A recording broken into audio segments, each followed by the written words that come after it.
good evening.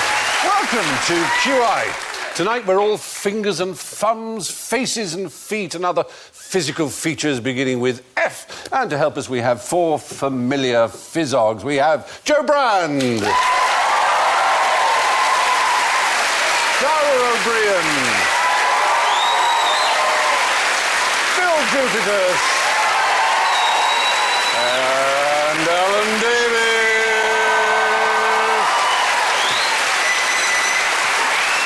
So it's fingers at the ready, please. Let's face the music and buzz. Phill goes. 20 tiny fingers, 20 tiny toes.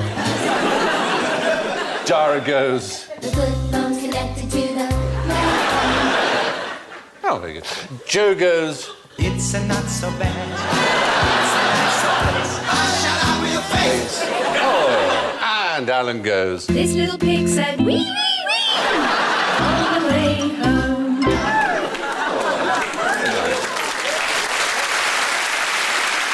Now, we have a special forfeit word.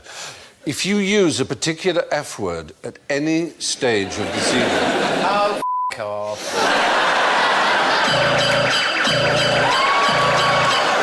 It was almost like a subtle double bluff that it couldn't possibly be that word. And it was.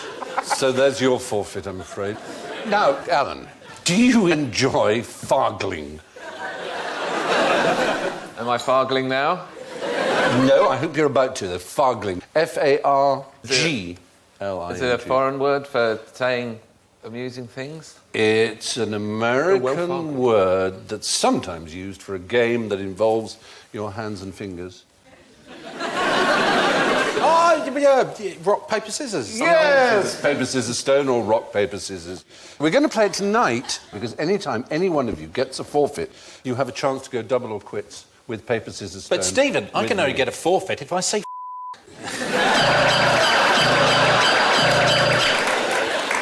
Paper, scissors, stone, then. And you'll double your forfeit if you lose, and you will halve it if you win.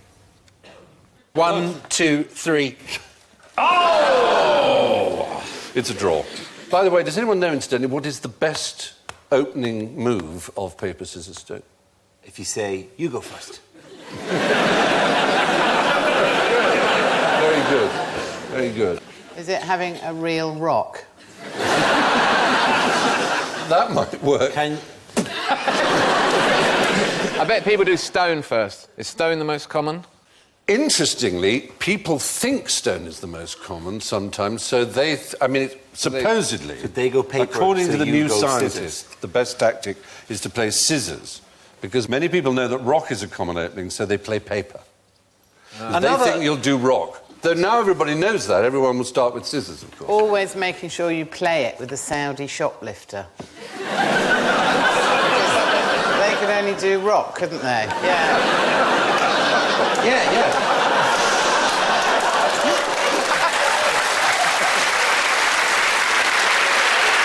Yes, exactly. Avoid playing it with Abu Hamza, because then you... Abu Hamza can't do... Abu Hamza can only do question mark. Rock, paper, quizzical expression. He can do question mark, corkscrew, and a thing for digging stones out of horses' hooves. He's not a Swiss Army cleric. OK, now, in India and Indonesia, they don't use paper, scissors and stone. They use animals. Do you know what animals Right, so they play elephant, Yes. cow, No. elephant, kestrel. Kestrel? Yeah. Does a kestrel carry off the elephant, or is the elephant eat the kestrel? Elephant covers kestrel. Kestrel eats ant. You've got two of them, amazingly. Ant, elephant, and dodo. Human. Human. Elephant beats human. Right, OK, so that is the mime for elephant, OK? Right. There's human. Yep. There's ant. Yeah. But which Okay. beats which? Elephant beats human is one. Ant Human beats elephant. ant. Please tell me human beats ant. Human does beat ant, but ant beats elephant. How does ant beat elephant? They're scary. In the same way that mice supposedly frighten elephants, ants frighten elephants. They go, No, they don't. well, they're said to. All right, suspend disbelief. Yeah, because after all, paper doesn't really beat stone, does it? And it does in the game. That's an engineering question I'm not prepared to answer. Fair enough. There you are. That's Fargling for you. Now, right, from fingers to facial features. We're going to try a scientific experiment now. So you will have a pencil in front of you, I hope. I'd like Phill and Dara to put the pencil between your teeth. Actually, if you would. That's it. Thank you. OK. Tight between your teeth. Wouldn't you rather we had a ball gag, Steve?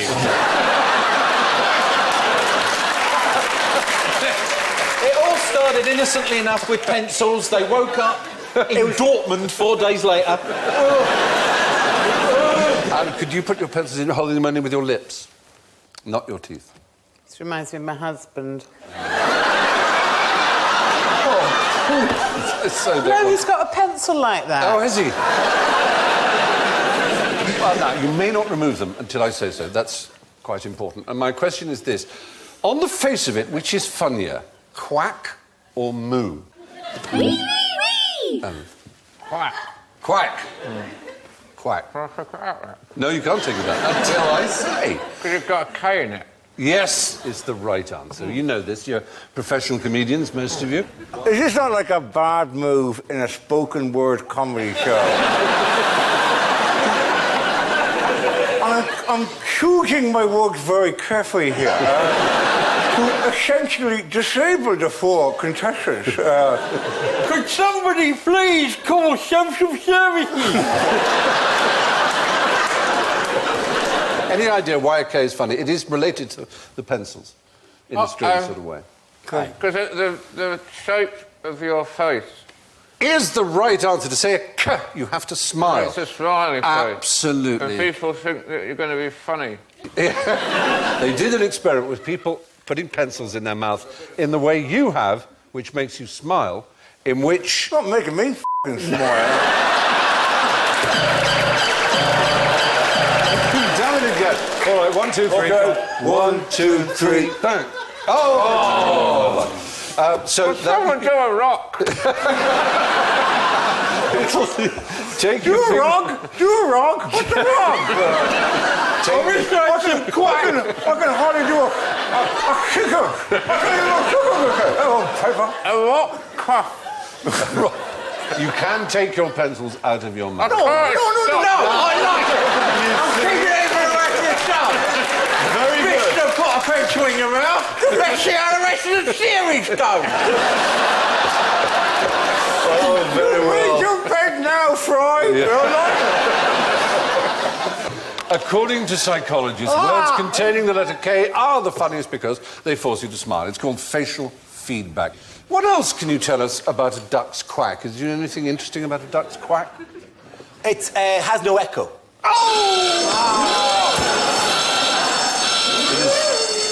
Commonly held misapprehension, unfortunately.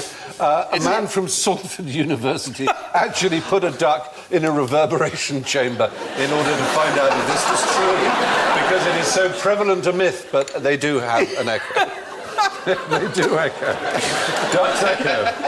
I'm going to take one to Canterbury Cathedral. I'm just going to get a big old duck and take it and just poke it. Just try it out yourself. Why should we believe the things you say on this quiz, Steve? A man took one to a chamber and tested them. No, let's test ourselves. I approve of your empirical zeal. Now, back to faces. What's the ideal way to kiss a Frenchman? A French man. I don't know. With their consent. Very well put. A nice young man. I really mean just as a greeting in the way that French and European people do. Yes. How many? 2 in Paris, 3 in rural France, and if you go to very rural France, it can be kiss, kiss, kiss, kiss. You can do it Yeah, 4 very times. good. I will give you your points there. I have it as 2 in central and southern France and 4 in the northern country parts, Britain. Well, I and clearly Normandy. found an There may be intermediate a place 3. with it, like a 3, 3, certainly. yeah. 3 is true in Belgium and Holland. Yes, you're absolutely right. They always do 3 And there. now the snogging forecast for in France. As you Brittany, 1, some saliva. Paris, 2, occasional tongue. But outlying areas, 4, some pregnancy. Yes. And 5 is Corsica, I suppose. Surely they don't kiss each other 5 times, do they? They really have little to do in Corsica, do they? Can you tell me what sort of person kisses 5 times? Of course I can. I'm sorry. I'm very sorry. I think you might have to go now. Yeah,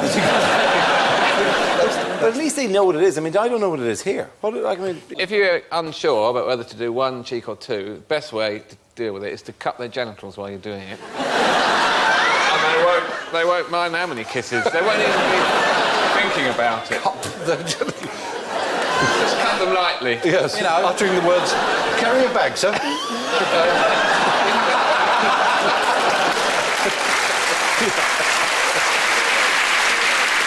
In America, it's strictly 1 cheek. They're very baffled by Europeans doing any more than 1. And it's just a minefield. You bump noses, you bump glasses, because you go to the wrong side. You go to the right first or the left. Apparently, in Spain, it has to be the right cheek first. However many times. Really? Yes. So what happens if you go for the left first? There'll be a disgrace upon your family. In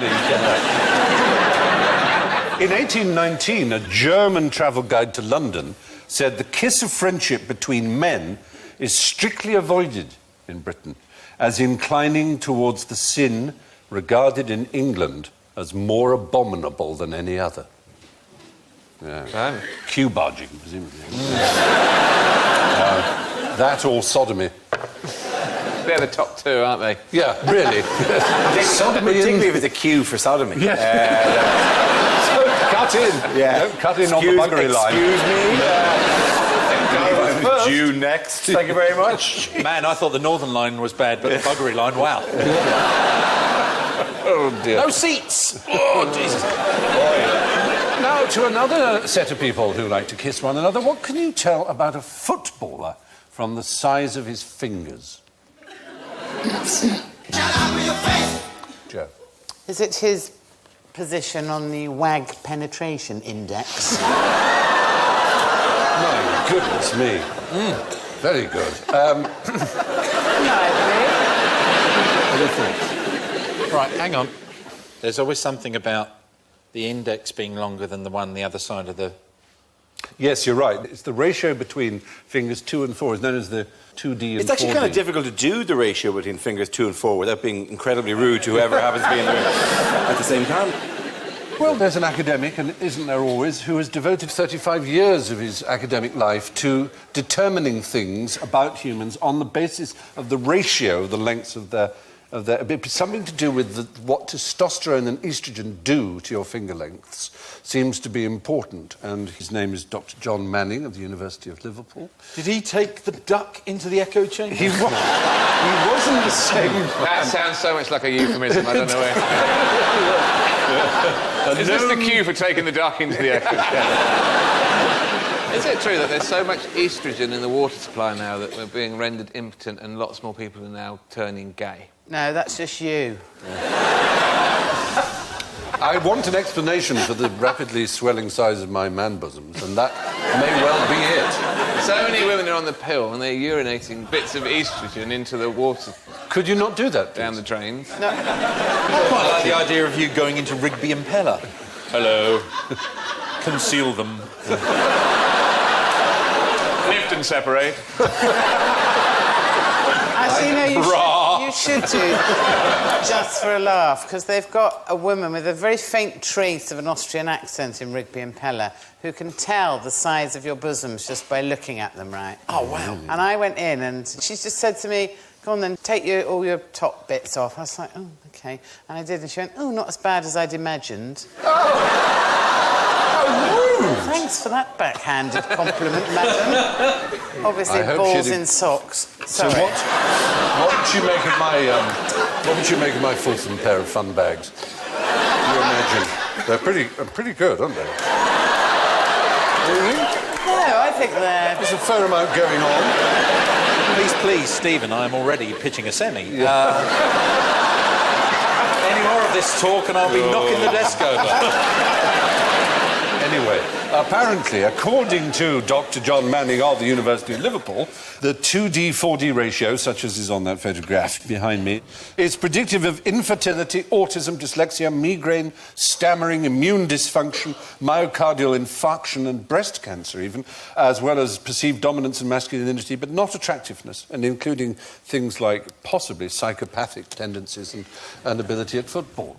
But continuing on our footy theme, what does a thorny devil do with his feet? Do any of you know what a thorny devil might be? Is a thorny devil, is it a lizard? It is a lizard. Is it that one that goes on alternate feet to stop the heat? It's not alone as a lizard in doing that. In fact, we may even have footage of the very attractive animals doing that very thing that you're mentioning there. Sorry. I'm sorry, I kind of coughed and sneezed and wet myself all at the same time. And that's what that noise...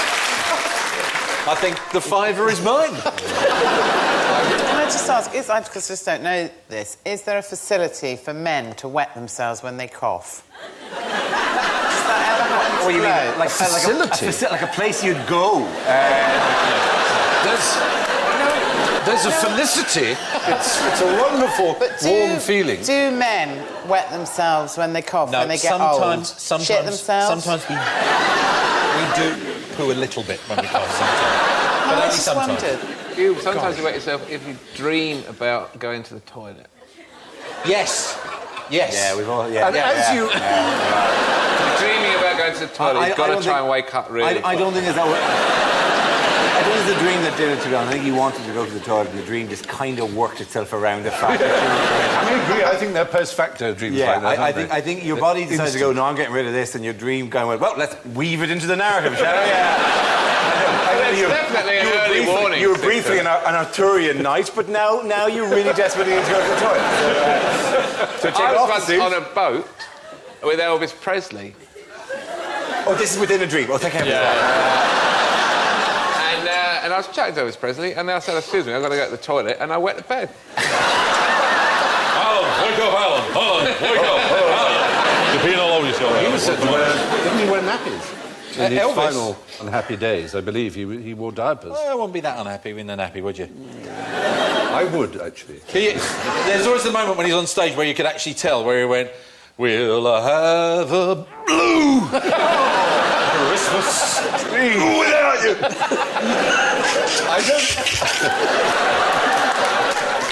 Since my baby left me, did you found a new person? I don't know the answer. All I do know is, as you age, you tend to wear pale trousers less and less, so that you don't reveal the dot of shame.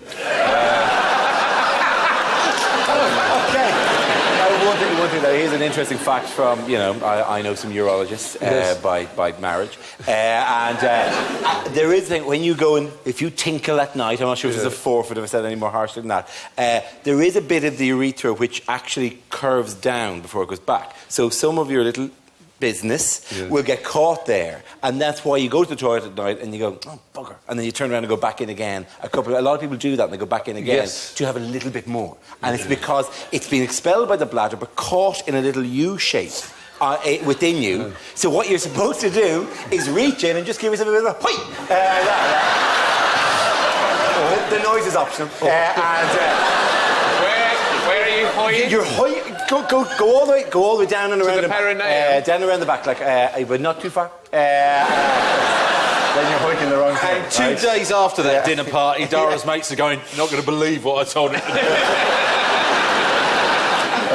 Anyway, it's an Antipodean, rather beautiful. Look Hello. at that. Isn't he wonderful? These do something unique. Well, yeah, they can take in water in any part of their body from their feet if they stand in a puddle. But what's impressive is that the water doesn't just get absorbed through the skin and go into their system. It goes through grooves and capillaries. It's drawn up by capillary action all the way to the corners of their mouth and into the mouth. So they actually drink water from anywhere, and every part of their body has this system They just of put their grooves. hand in a pint. A thorny devil is an Australian lizard that can drink through its feet and indeed any other part of its body. Now, how could I tell that Alan is a criminal just by looking at him? 20 tiny fingers. merry criminal. Yeah. He's wearing your shirt. That would be one way. Well, let's imagine he's naked. Well, no, all right, not naked, but let's imagine it's nothing to do with clothing. Is it the shifty little eyes, pointy nose, and general sort of little pug face? Interesting.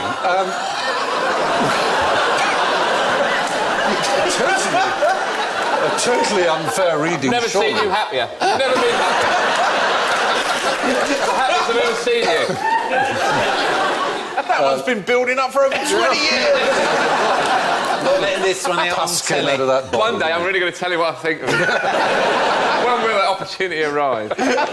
Go on. Is this like the phrenology? Well, in fact, I have a I've got a phrenological. head. Everyone has one of these. Everyone has one of these. This is a heads. copy of the original. In the Melbourne jail, they've got casts of Ned Kelly and all the murderers. Absolutely, because in the 19th century, not only phrenology, but of the face, physiognomy, the art of reading character through the face was taken terribly seriously. Is it his ears? Something to do with his ears? Nose. Well, I'll tell you, the father of physiognomy was, of course, one of Alan's best friends, Aristotle. According to what he said about the face and character, your curly hair signifies someone who is dull of apprehension, soon angry and given to lying and mischief. Cool, you thought Joe was bad? Yeah. The distance between your eyebrows, as worked out by the QI elves, is that you are hard-hearted, envious, close and cunning, addicted to cruelty more than love. Oh.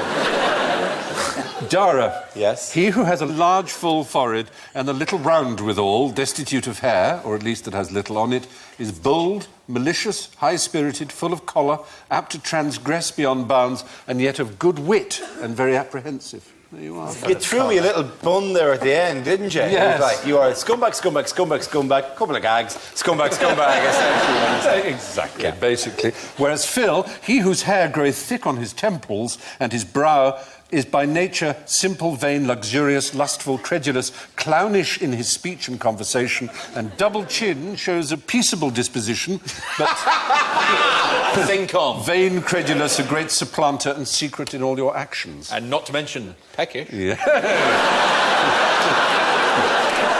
Well, there is that. Joe, one whose hair is of reddish complexion, is for the most part, if But not it's always, hair dye. proud, deceitful, detracting, venerous, and full of envy. Venerous. Yes, as in venereal, sort of. Disease. Yes, to do with.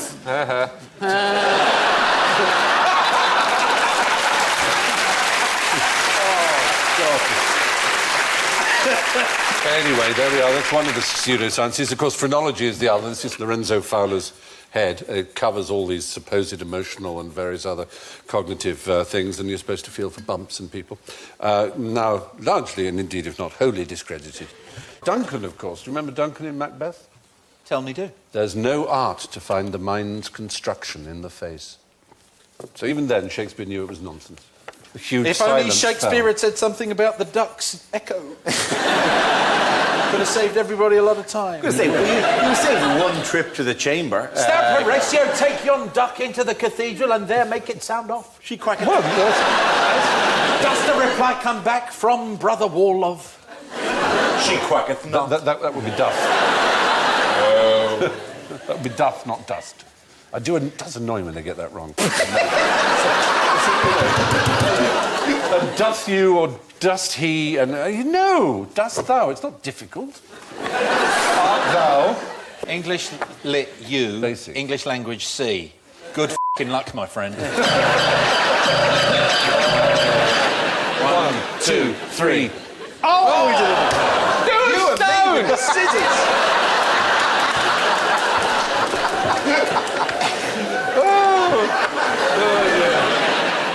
Now, how would you describe the famous Thatcher effect? Yes, you get the country to bend over and you give it one until its eyes water. It was great, actually, when she became Lady Thatcher, because then she sounded like a device for removing pubic hair, didn't she? And you couldn't take her seriously after that, could you? It's true. Absolutely. The Trim Brazilian those Lady straggly Thatcher. pubic hairs with the Lady Thatcher, you know. We need a Margaret Thatcher. It wouldn't be. Here is the Thatcher effect. Do you now know what it is? Oh, I know that if it's just right way up, she's too frightening, so we have to put her that way. Well, The eyes look the same Bit upside different. down as they do the right way up. No, they only look sympathetic. it's an interesting point. Now, what it is, it's our ability to read faces.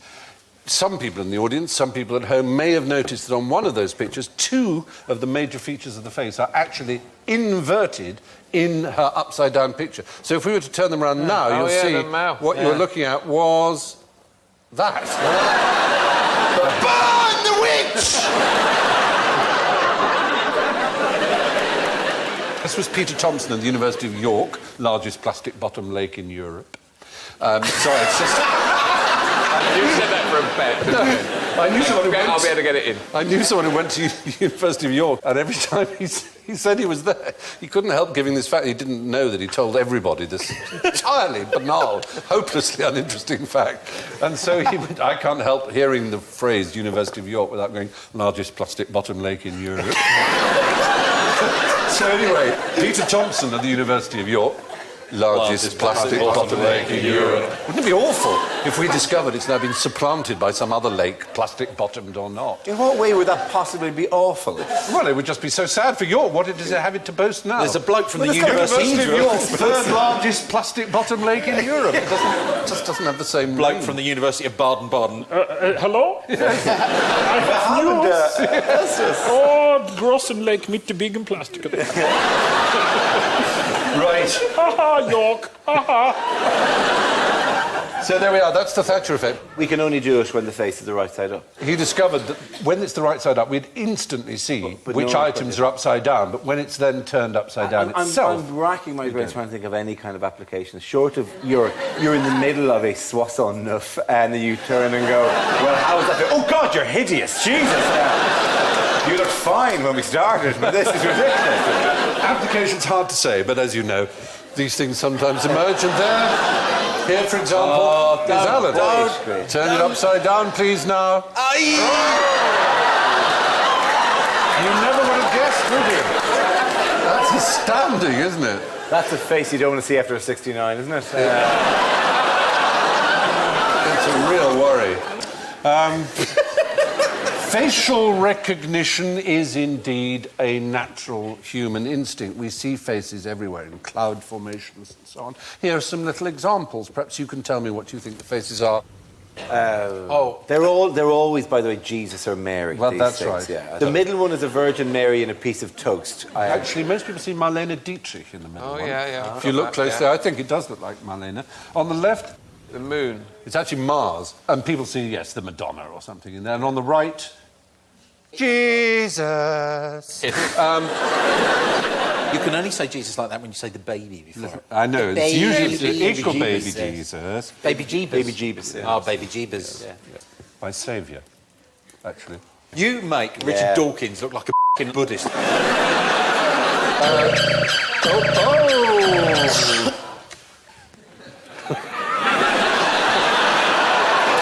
One, two, three.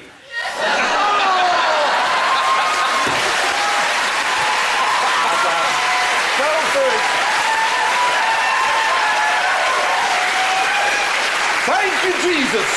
Thank you. But the Thatcher effect makes it difficult for one to detect inverted features in an upside-down face.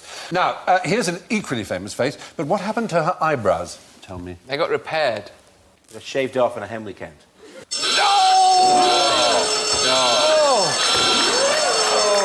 No, actually, I'm going to give you the points there, young Ellen. Yeah. The fact is, when the painting was painted in the early part of the 16th century, Leonardo painted a full set of eyebrows and eyelashes, and indeed Vasari, the great art critic and biographer of the Quinquecento artists, he said that they were particularly fine. He actually raved about the way the eyebrows were painted. But successive restorations had them worn off. They're now visible in X-ray, so it's provable that they were there. So, when I go to the Louvre Yes. to see the great work, I'm not getting my full money's worth. Is that It's behind glass. Could you not, paint onto the glass, just like a Groucho Marx set of eyebrows that you could, Which was done in terms of a moustache and beard by Marcel Duchamp did that famous little moustache, and it had a weird nickname. You have to speak French for this, but it was called L-H-O-O-Q, which, if you say it in French, means she's got a hot ass. L-H-O-O-Q. She's hot at the arse. L-H-O-O-Q. 90% of all the people who go to the Louvre Museum in Paris go straight to see the Mona Lisa, spend 3 minutes or less looking at it, and then leave the museum. There's so much better stuff by Yeah, in it's the very corridor leading up to disappointing. it. There's One some painting. amazing shit in there. Do you know why Get me, I'm like Brian Sewell. The University of Amsterdam used emotion recognition software to analyse the famous enigmatic smile. Or it showed... looked at her. Yeah. Emotion recognition software. I don't know, my money's on board. What do you reckon? It showed that the subject was 83% happy, 9% disgusted, 6% fearful and 2% angry. She was less than 1% neutral and not even a quarter of 1% surprised. Sounds like a breakdown of the audience. Yes! Now, at exactly the same time that Leonardo was discharging his commission to make the beautiful Mona Lisa, Michelangelo Buonarroti was putting the finishing touches to perhaps his most famous work, perhaps the most famous iconic statue there ever was, the David, of course. There it is, well, 3 of them. And the David is a representation of... David who slingshot Goliath. King David, who slew the champion of the Philistines, Goliath, exactly. What use did he have 200 foreskins? Shut up with your face! Yes, my dear. Who cares? It's a feminist dream. He didn't make his slingshot out of it, did he?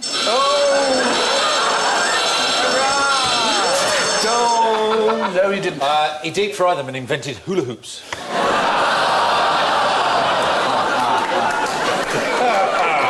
We said calamari there as well. There was a rabbi who saved up all the foreskins for all his the moil, the brists, and he dried them. He made a wallet out of them.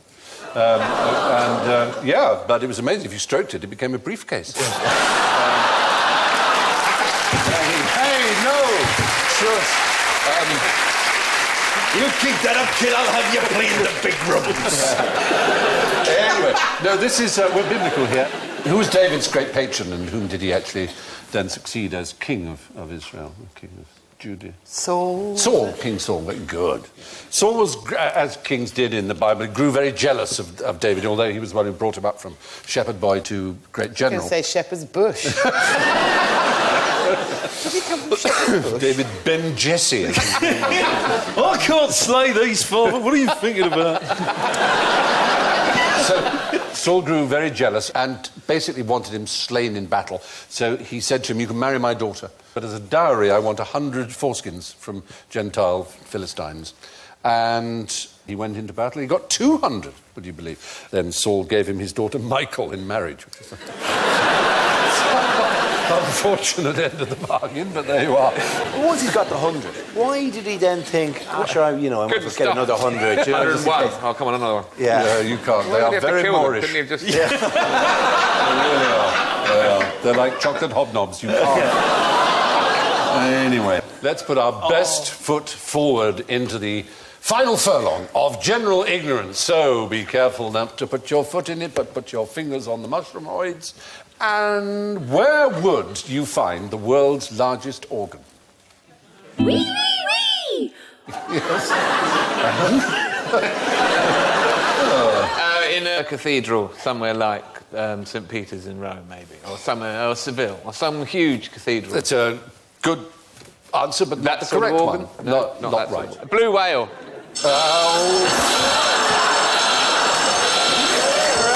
I'm sorry. No. We 6 do years in a a row. musical instrument. It's never been a blue whale, ever. It's the world's largest musical instrument. Rick Wakeman's house. Is a musical instrument. Is it a university? No, it's inside a natural phenomenon, and it's been turned into an organ. Caves. Some sort Yes, of cave. in caves. Full And of this ducks man, quacking. a man with the ridiculous name of Leland W. Sprinkle, who American, he has to be American. yes, has made these felted hammers that strike the stalactites in the cave, and they are tuned and very, very precise. Stephen, if you'd asked us where the world's biggest xylophone was, then I might have been able to help you. It's strictly an organ. No, you are. I would agree that anything percussive of that kind is a kind of xylophone, though it couldn't really technically be a xylophone because xylos is the Greek for wood, and it's not wood, is it? Oh, right. So, the largest organ in the world can be found deep in the Luray caverns in Virginia. Now, what can you tell about a man from the size of his feet? Size of his shoes.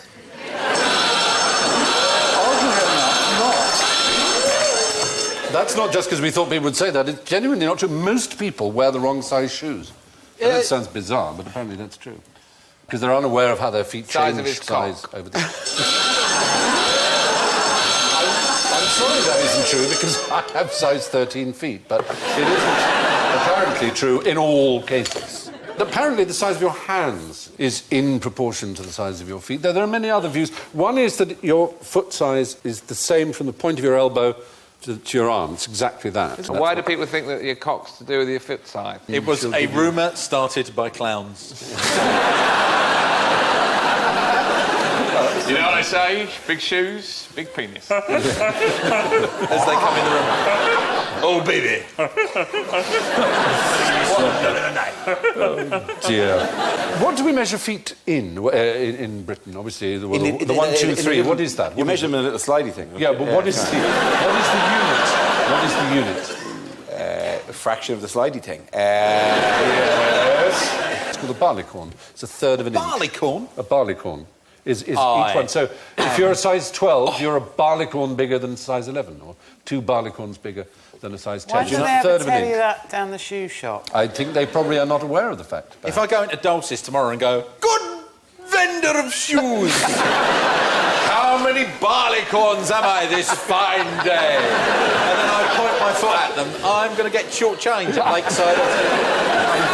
I have size 13 feet as well, which is an absolute plague because most shoe production goes up to 11, maybe possibly 12 when you go into shops. So every time I go in, I go, do you have them in anything in size 13? I get a speech where they go, you might find it difficult to find shoes in that size. And you do look at them and go, really? Because this is the first day I've had size 13 feet.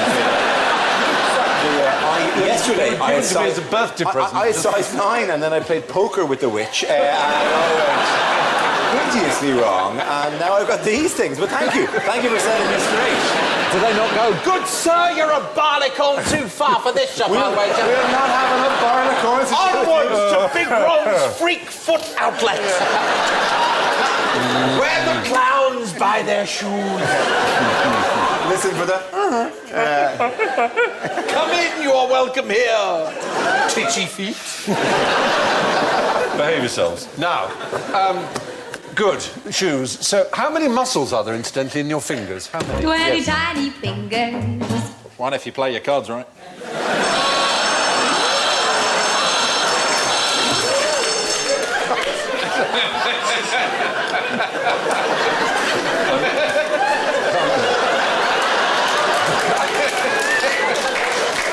Look at you. Oh, this is dreadful, boy. I'm not going to pay any attention to you I'll now. put the pencil in. Oh,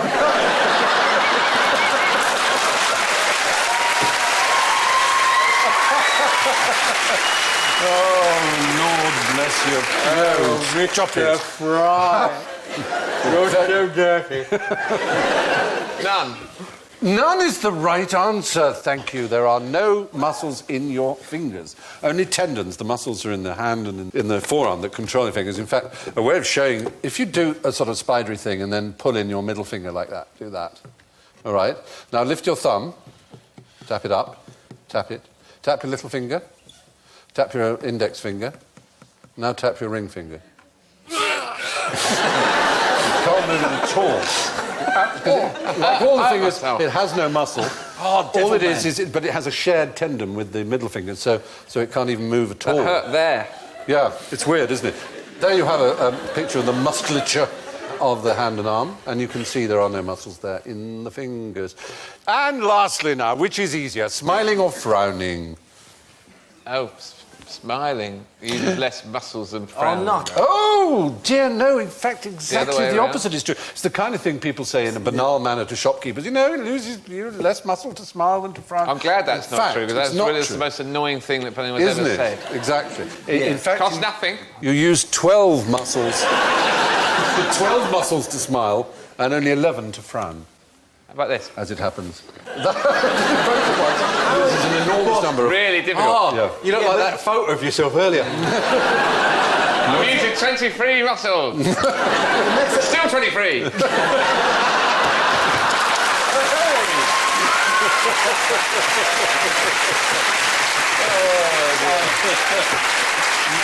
Let's see now.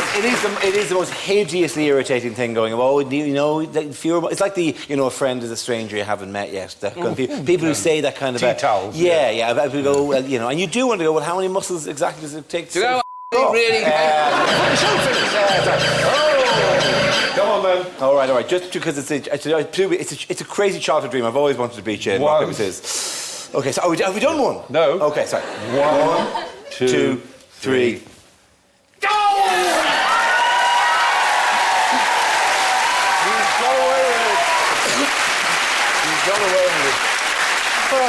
Well, no.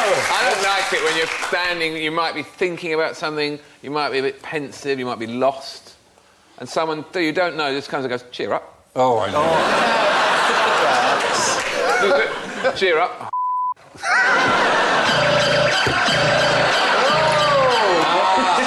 Place your bets, ladies and gentlemen. Place your bets. What way will Davis go? Current trend. He's been talking stone all night. He's been talking stone all night. You think it's going to be stone? Going to be stone. How 1, how 2, how 3, how wow! Yes!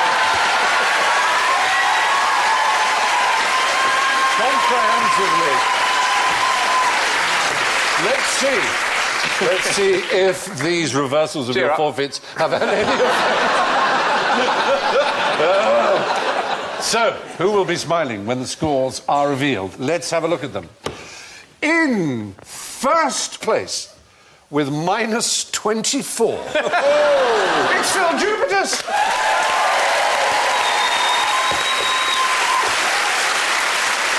In second place, with minus 26, is Joe Brand. In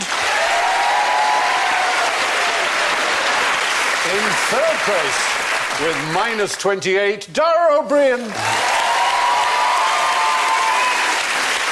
Which means the scissors crushed by the stone tonight with minus 42, Alan Davis.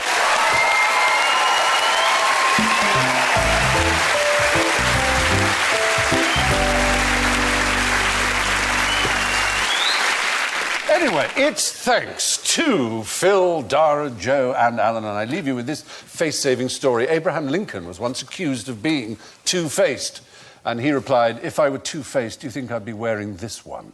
Thank you and good night.